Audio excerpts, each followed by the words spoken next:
deux monarchies, un cartel et une rupture. Les Émirats arabes unis viennent d'annoncer leur sortie de l'OPEP+, effective dès mai prochain. À Riyad, le silence est assourdissant. À Washington, on observe. À Tel Aviv, on se frotte les mains. Ce n'est pas une simple querelle de quotas, c'est une fracture tectonique au cœur du Golfe Persique. Pendant 60 ans, l'OPEP a fonctionné comme un cartel discipliné. L'Arabie saoudite dictait, les autres suivaient. Les Émirats viennent de dire non. Pourquoi maintenant ? La réponse officielle parle de souveraineté énergétique. La réalité est plus complexe.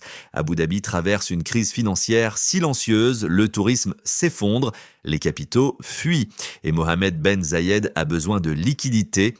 Vite! Mais il y a autre chose, une dimension que personne n'ose nommer.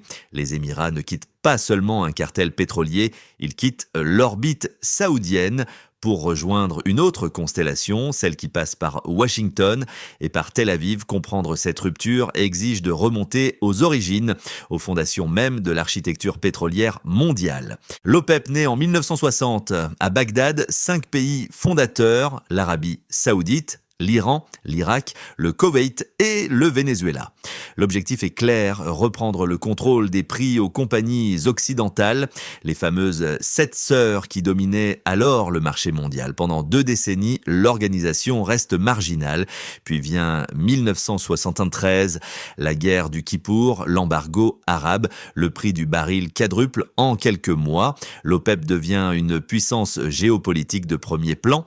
L'Arabie saoudite s'impose comme le chef d'orchestre. Logique, elle possède les plus grandes réserves, elle produit le plus, elle peut ouvrir ou fermer les vannes à volonté. Ce pouvoir porte un nom technique, swing producer, le producteur d'appoint qui stabilise le marché.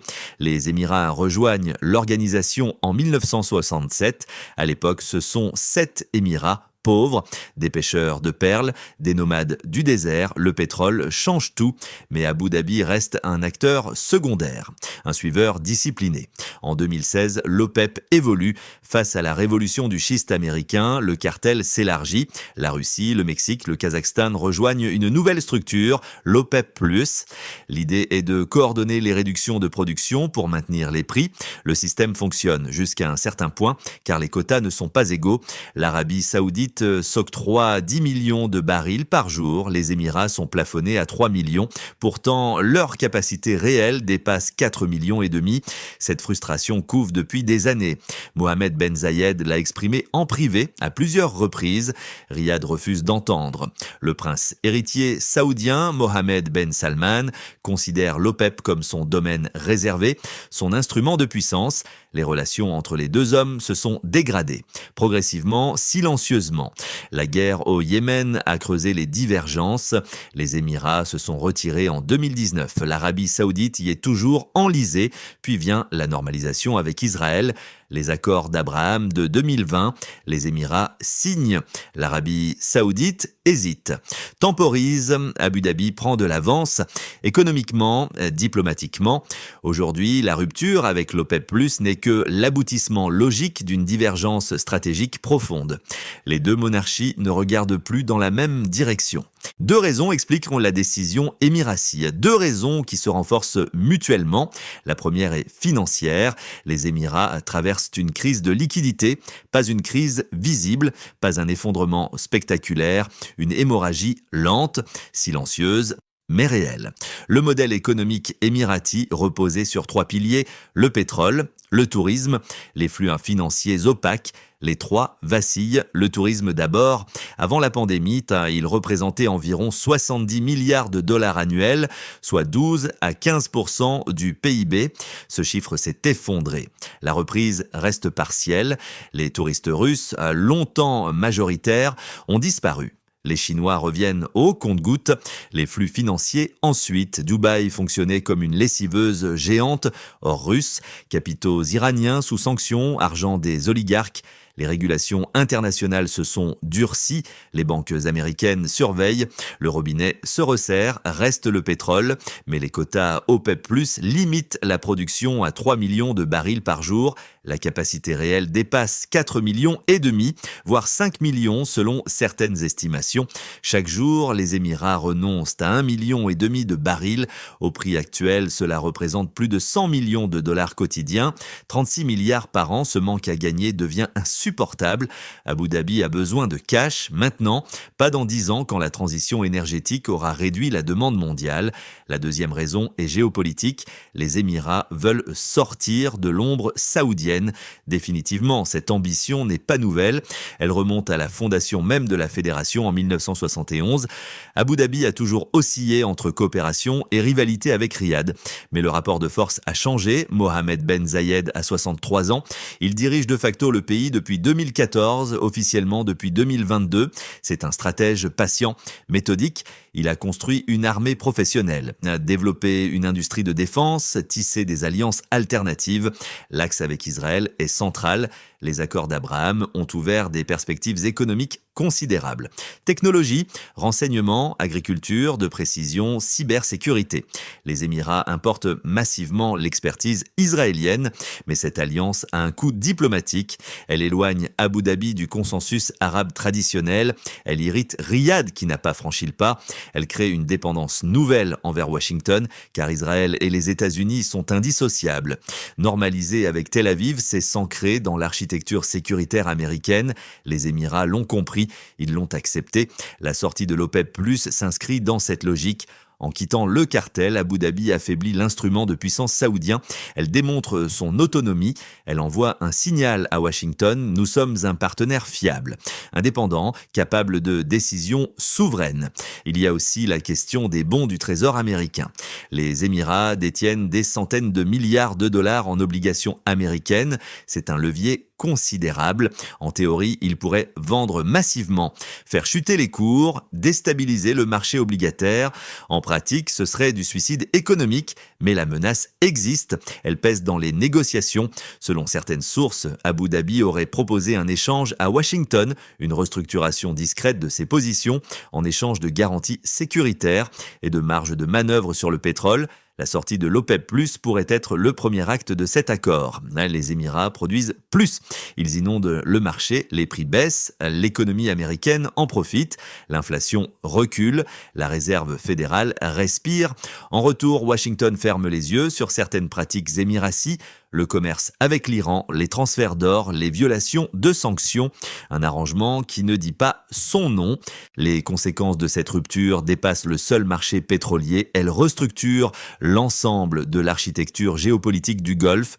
Premier enjeu, la cohésion du Conseil de coopération du Golfe. Cette organisation régionale créée en 1981 regroupe 6 monarchies, l'Arabie Saoudite, les Émirats, le Qatar, le Koweït, Bahreïn et Oman. Elle n'a jamais brillé par son unité, mais elle maintenait une façade de solidarité.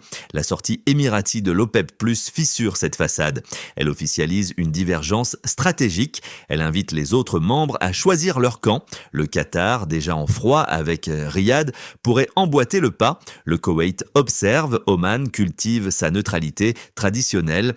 Deuxième enjeu, le prix du pétrole. À court terme, l'impact reste limité. Les Émirats représentent 3% de la production mondiale.